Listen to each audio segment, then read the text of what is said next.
इस वक्त की एक बड़ी खबर आपको बता दें, INDIA गठबंधन की बैठक चल रही है मुंबई में और उससे जुड़ी एक बड़ी खबर आ रही है। कोऑर्डिनेशन कमेटी बन चुकी है, ये जानकारी सामने आ रही है। INDIA गठबंधन की बैठक में ये बड़ा फैसला लिया गया है। INDIA गठबंधन से ये खबर सामने आ रही है, समन्वय समिति बना दिया गया, कोऑर्डिनेशन कमेटी, जिसमें 13 सदस्यीय समिति का गठन किया गया है। 13 सदस्य होंगे इस समिति में। तालमेल के लिए ये बनाई गई है समिति, क्योंकि कई सारे विपक्ष के लीडर्स इस बैठक में हैं और INDIA गठबंधन की बैठक में बड़ा फैसला लिया गया। 13 सदस्यीय समिति बना दी गई है समन्वय के लिए। तो INDIA गठबंधन की बैठक में बड़ा फैसला लिया गया है। गठबंधन ने बनाई है समन्वय समिति। 13 सदस्यों की ये समिति है जिसका गठन किया गया है। तालमेल ठीक से रहे, इसी के मद्देनजर ये कदम उठाया गया है, ये फैसला लिया गया है। कमेटी में शरद पवार, वेणुगोपाल का नाम है। कमेटी में कई और नेताओं के नाम शामिल किए गए हैं। 13 सदस्यों की ये समिति बताई जा रही है। गठबंधन ने ये समन्वय समिति बनाई है 13 सदस्यों की, जिसका मकसद ये है कि ठीक तरह से तालमेल बना रहे। तो देखिए, सबसे बड़ी बात है कि शरद पवार, उनका नाम इसमें शामिल किया गया, सामने आया है। KC वेणुगोपाल, 2 वरिष्ठ नेता यहां सामने किए गए हैं। इस कमेटी का हिस्सा है वो जो 13 सदस्यीय कमेटी है, उसमें 2 नेताओं के नाम तो सामने आ चुके हैं। इसके अलावा और कौन से 11 नेताओं के नाम हैं, लगातार आपको जानकारी हम दे रहे हैं। कमेटी में शरद पवार का नाम है, इसके अलावा KC वेणुगोपाल भी सामने हैं।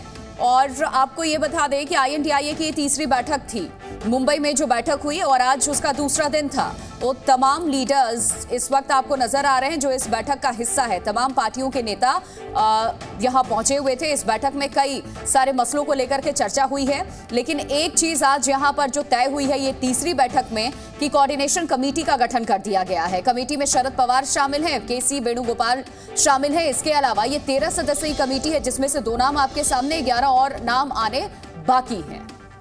और तालमेल बना रहे। अभिषेक बनर्जी, हेमंत सोरेन का भी आपको बता दें इस समिति में नाम है। MK स्टालिन और संजय राउत को भी जगह मिली है। रवि त्रिपाठी हमारे साथ जुड़ गए हैं। रवि से हम और जानकारी ले लेते हैं इस पर। रवि, और क्या अपडेट मिल रहा है इस बड़ी खबर से जुड़ा?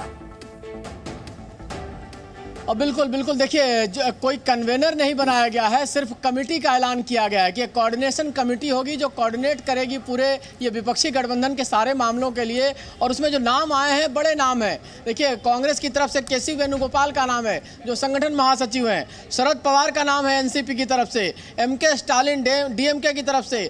संजय राउत शिवसेना की तरफ से। तेजस्वी यादव RJD की तरफ से। अभिषेक बनर्जी TMC की तरफ से। राघव चड्ढा आम आदमी पार्टी की तरफ से। जावेद अली खान समाजवादी पार्टी की तरफ से। ललन सिंह JDU की तरफ से।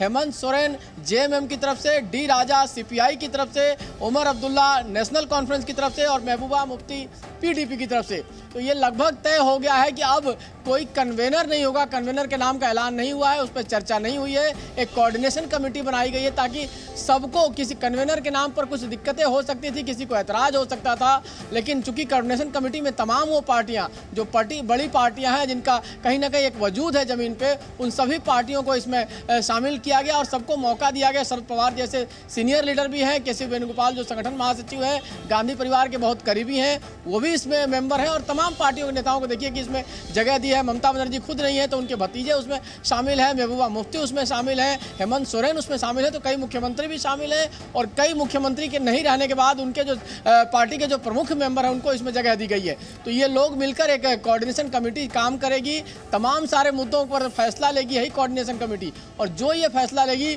उसी को कहीं ना कहीं इंप्लीमेंट करने का काम इंडिया गठबंधन की तरफ से किया जाएगा। हालांकि इसके अलावा आपको बता दूं, इसके अलावा 4 और अलग कमेटी बनाई गई है।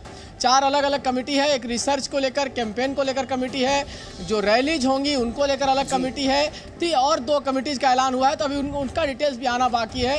अब प्रेस कॉन्फ्रेंस भी होगी 3:30 बजे 4 बजे, उसमें देखिए बाकी सारी क्या चीज़ें बताई जाती हैं।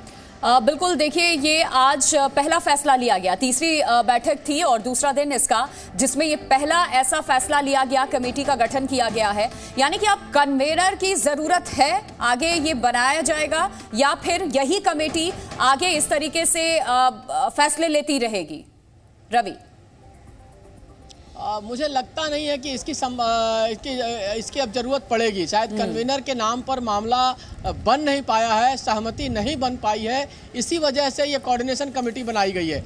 क्योंकि पहले था कि इस बैठक में, कर्नाटक की बैठक में कहा गया था कि मुंबई की बैठक में कन्वीनर के नाम का ऐलान किया जाएगा, लेकिन अगर ऐसी बात रहती तो अभी तक इस बात की जानकारी दी जाती, इस बात का फैसला हो चुका होता, लेकिन शायद ये मामला टल गया है। कल भी हमने ये खबर चलाई थी, अब कई सारे मामले टले हैं, लोगों पर फैसला नहीं हो पाया है कि लोगों, अगर पार्टी का एक लोगो होगा इंडिया गठबंधन का, तो हर पार्टी का अपना अपना सिंबल है, चुनाव के दौरान कंफ्यूजन हो सकता है लोगो और सिंबल को लेकर, तो इस वजह से उस मामले को भी टाला गया है, आगे उस पर विचार किया जाएगा। तो कई सारी चीज़ें जहां ऐसा लग रहा है कि विवाद हो सकता है, उन विवाद वाले मुद्दों का भी छोड़ा गया है और जिस मामले पर सहमति बनी है खास तौर पे, उन मामलों पर आगे बढ़ा गया है। तो ये पहली चीज़ है जिसमें कोऑर्डिनेशन कमेटी बनी। चाहे इससे पहले इंडिया के नाम को लेकर एक आम सहमति बनी, हालांकि उसमें भी अलग अलग नाम सुझाए गए थे।